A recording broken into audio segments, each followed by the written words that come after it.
Summary of How to Make People Like You in 90 Seconds or Less by Nicholas Boothman. Introduction. What's your biggest fear? When faced with that question, most people say things like heights, spiders, or public speaking.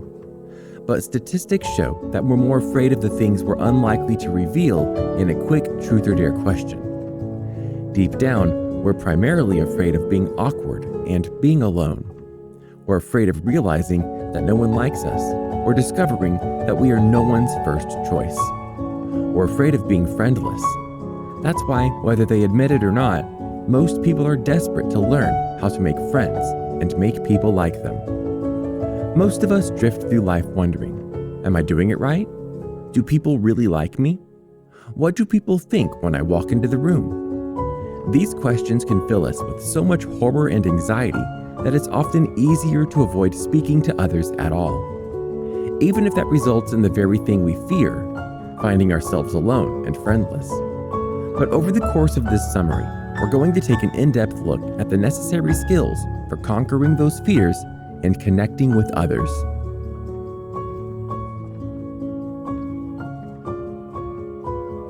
Chapter 1. The First 90 Seconds.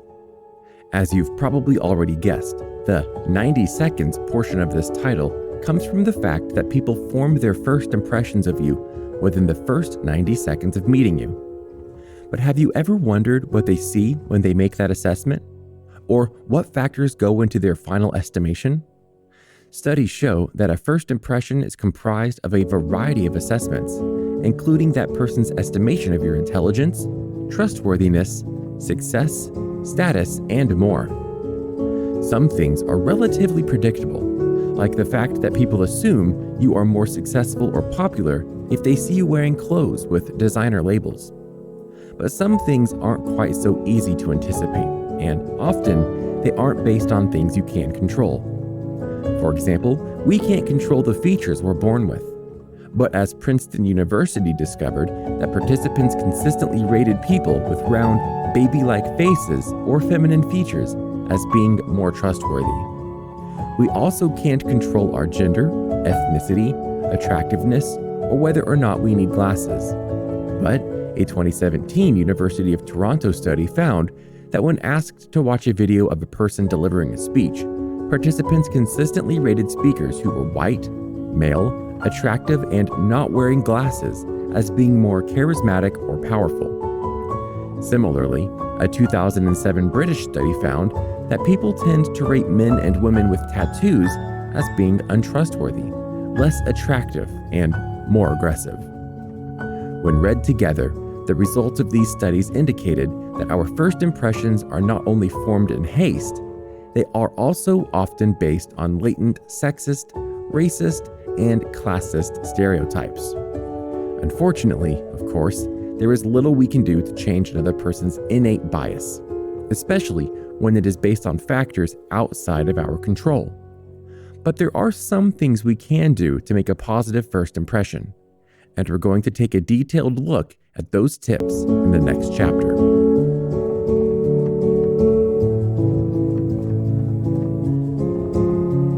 Chapter 2. Start with positive body language.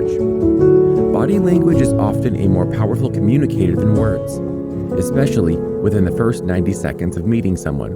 And although we may not be able to change someone's perception of us based on our face shape or other physical qualities, we can work to ensure that our body language is sending the right message. For starters, let's consider the difference between open and closed body language. You might not be familiar with the technicalities of these categories, but the author guarantees that you know them when you see them. For example, let's say you're confronting your teenage son about the amount of time he wastes in his room playing video games. If he stands with his arms folded across his chest and rolls his eyes at everything you say, you get the message loud and clear. He's closing himself off from you and putting emotional distance between the two of you. Similarly, if you're meeting your best friend for lunch and she stands up to greet you with open arms and a big smile, you can tell that her response is open and warm. So keep these principles in mind when you're meeting someone new for the first time. Don't be like your grouchy teenager. use your body to communicate openness. This might mean standing with your arms hanging loosely at your sides, a position that suggests you're at ease with yourself and others, and with your body turned towards the other person in an open and inviting manner. By leaning towards the other person slightly, you indicate that you're interested in them and what they have to say. This creates a friendly atmosphere and invites the other person to feel at ease in your presence. Maintaining direct eye contact is the next step. Obviously, you don't want to stare them down. Too much unblinking eye contact, and they may start to wonder if you have a creepy hidden dungeon in your basement. So, instead, initiate a few seconds of direct eye contact while smiling. This says simply that you see them, and you're positive and willing to engage. And as an added bonus, this behavior will also help boost their impression of your IQ. We know that because in 2007, researchers at Loyola Marymount University conducted a study to measure the effect of eye contact on first impressions of intelligence. Nora A. Murphy, the lead researcher, described her findings as follows. Looking while speaking was a key behavior. It significantly correlated with IQ, was successfully manipulated by impression-managing targets, and contributed to higher perceived intelligence ratings. Unsurprisingly, Murphy also found that wearing glasses enhanced a first impression of intelligence. So while it's not necessary to wear glasses if you don't already need them, good eye contact is a must. Keep in mind that all of these nonverbal factors set the tone before you and the other person ever speak a word. So now that you've established a positive vibe through your nonverbal communication, it's time to turn your attention to the spoken portion of your interaction. This is where a lot of people start to falter. So the most important thing to remember is, don't panic. Many people shoot themselves in the foot from the get-go because they worry that they're going to say the wrong thing. As a result, they make themselves look unnecessarily awkward. So, wherever possible, try to avoid overthinking and other anxiety-inducing behaviors. Just go for the basics. Smile, introduce yourself with a simple, "Hi, how are you?" and tell them your first name. This is an instant icebreaker that invites the other person to respond in kind. And if, like a lot of other people, you're worried about forgetting their name, you can just repeat their name immediately afterwards in a natural way, like saying, "Allison. Great to meet you, Allison." You can even compliment their name if it feels natural to you, or include an anecdote like, "Oh, my sister's name is Allison."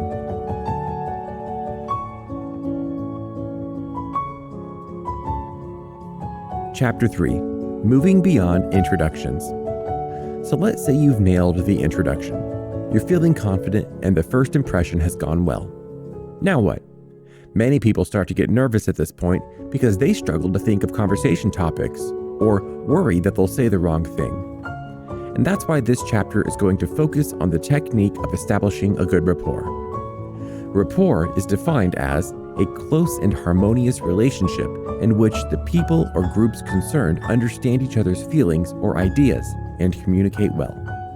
And that's exactly what you want when connecting with others, right? So how do you cultivate that? A natural rapport usually develops when you have something in common with another person.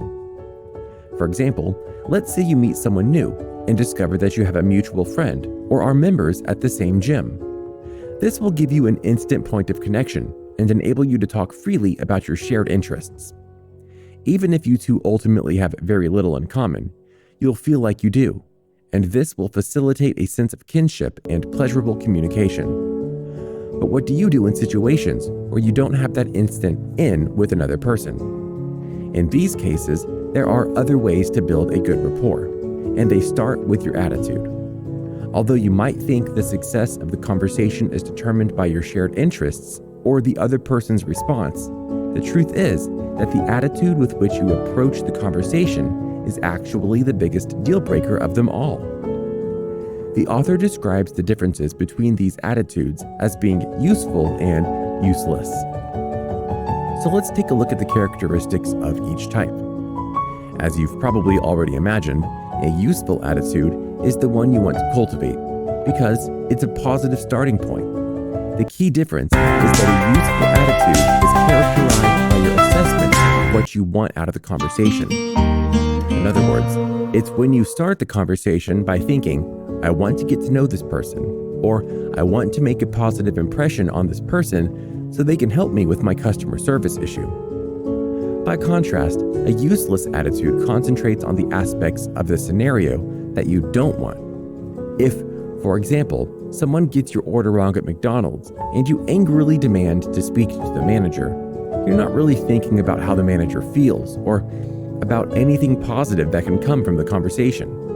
Rather, you're thinking about how angry you are that your order is wrong and how you don't want it to be wrong. And if you've ever tried this approach to interacting with someone, you already know that it's usually not very effective. In this respect, your attitude really is useless because it's unlikely to accomplish anything constructive. Instead, the most likely outcome is that you're going to yell at the manager. The manager will either respond angrily or feel hurt and attacked, and you probably won't get what you want anyways. Instead of getting your order refunded or your items replaced, it's more likely that you'll walk away empty-handed, knowing that you've needlessly ruined an innocent person's day. So what alternative course of action can you take? And what can you do when the other person really does deserve to be yelled at? Well, obviously, even if someone deserves it, being unkind and confrontational isn't the best course of action. So no matter how justified your anger is, try to approach each interaction with a useful attitude. Even in moments of conflict, you can adjust your attitude by thinking about what you want from the conversation. So, for example, in the case of the McDonald's snafu, you can transition from thinking, I don't want my order to be wrong, to I want someone to help me make it right. This will enable you to adjust your perspective and speak calmly and kindly to someone who can help. After all, we all know that people are more likely to help you if you're nice to them. So just try the nice approach instead. You can also use the body language tips we've discussed in the previous chapters to help.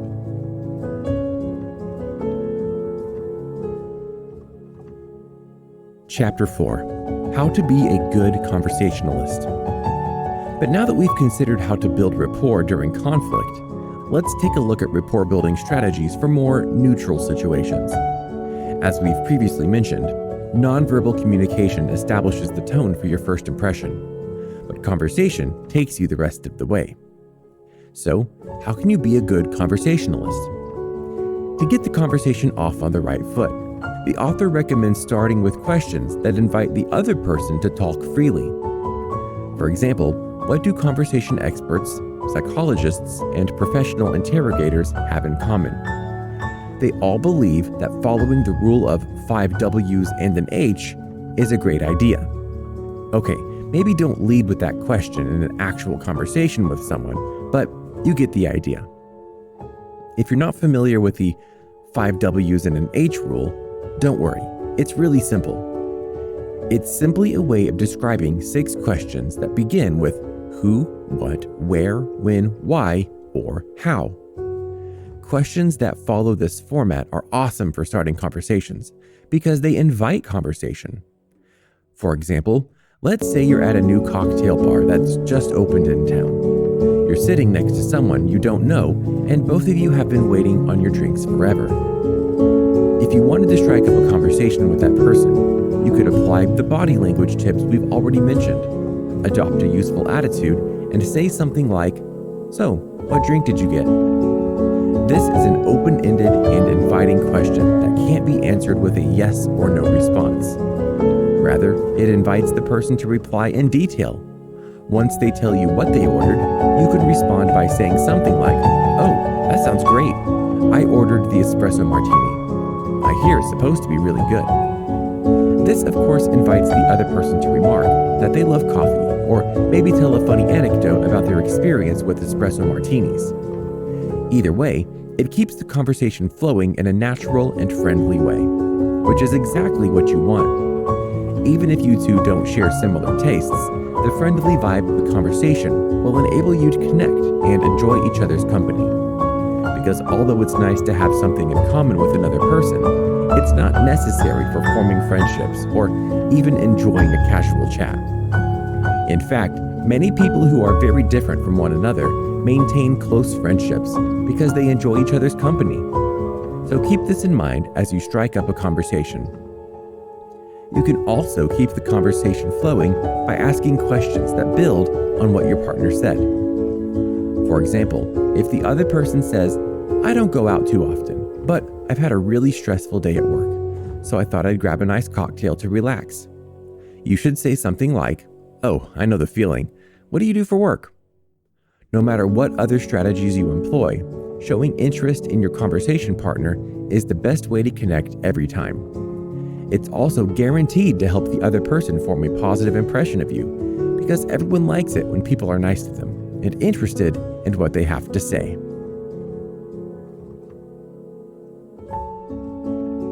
Final summary. The pressure to make a good first impression can make us feel awkward and scared.